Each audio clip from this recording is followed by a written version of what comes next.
2011 fut décrété pour l'UNESCO Année de la forêt. Si les forêts sont bien entendu indispensables pour l'homme, elles le sont aussi pour les chauves-souris.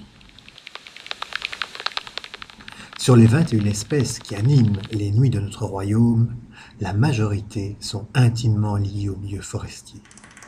Par exemple, ce Vespertion de Benton qui chasse au-dessus de l'eau gîtera dans les arbres creux.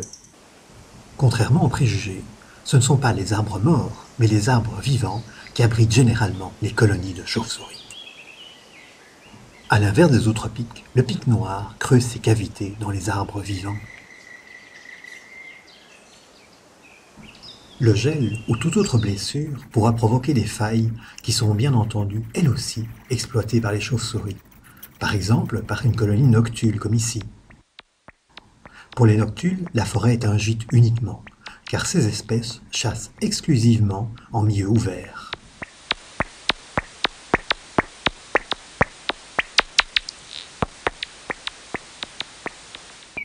Pour d'autres espèces de chauves-souris, la forêt représentera à la fois le gîte et le couvert.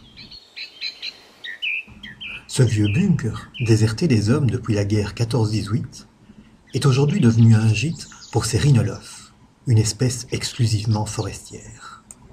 Une forêt, pour être accueillante pour les chauves-souris, doit répondre à plusieurs critères. D'abord, être composée d'essences indigènes. Ensuite, être stratifiée. Les forêts primaires devaient ressembler à ceci. Par endroits, de vieux arbres mouraient, et laissaient ensuite pénétrer la lumière jusqu'au niveau du sol. Ainsi, différentes strates se développaient. D'abord des plantes, ensuite des arbustes, et enfin les grands arbres. Cette végétation, abondante et diversifiée, permet ensuite le développement de multiples insectes différents, qui eux-mêmes serviront de nourriture à de nombreuses espèces de chauves-souris différentes. Ces petits rhinolophes sont spécialisés dans la strate arbustive et herbacée. Ces oreillards ont un tout autre mode de chasse. Eux, ils sont glaneurs, c'est-à-dire qu'ils vont récolter les insectes posés à même le feuillage ou les branches.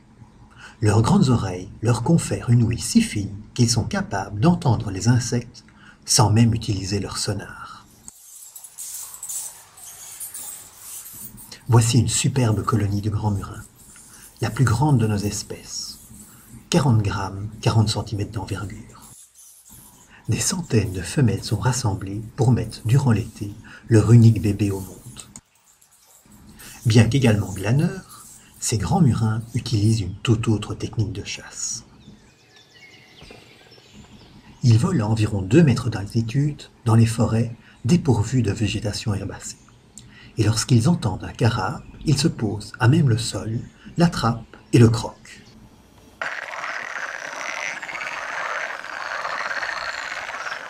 Dans la forêt, un point d'eau augmentera encore la quantité d'insectes disponibles, ce qui profitera entre autres à ce Vespertion à moustache, petite espèce qui chasse les insectes en vol. L'automne arrive. Pour les chauves-souris, c'est le dernier moment pour faire ses réserves de graisse pour le long hiver, mais c'est aussi la saison des amours. Mâles et femelles se rencontrent chaque année dans les mêmes sites, appelés sites de swarming.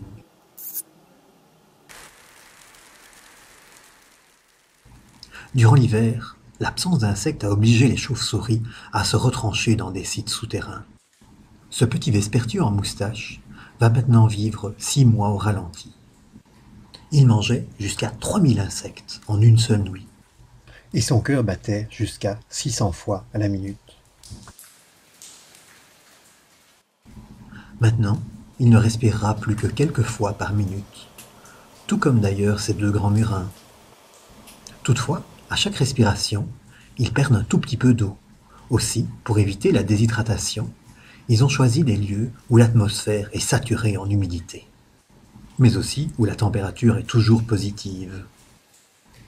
Toujours, pour éviter au maximum les pertes d'eau, cet oreillard a replié ses longues oreilles sous ses pattes avant. Ici aussi, ce groupe de Vespertion de Dobbenton attend des jours meilleurs. Au printemps, les jours se sont enfin allongés.